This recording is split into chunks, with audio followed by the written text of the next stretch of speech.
Hello, in this video I'm gonna show you how to turn off or on your Magic Mouse.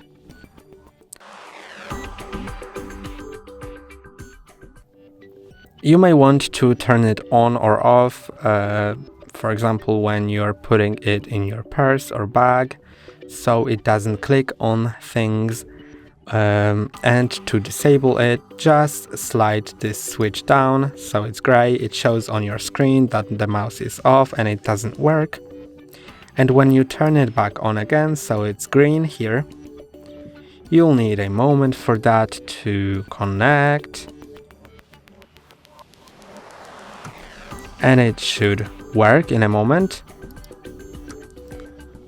Oh yeah, and it works. And if it still doesn't work somehow, then you may either want to use your trackpad if you have a MacBook to go to Bluetooth settings by clicking on Bluetooth, then Bluetooth settings, make sure that Bluetooth is enabled, then click on connect next to your mouse. And if you don't have a trackpad because you have an iMac, Mac Studio or Mac Mini, then and your mouse doesn't connect, then you may want to use a cable, plug it into your mouse and into your Mac to connect them both together. That's all for today. Don't forget to like and subscribe. See you next time.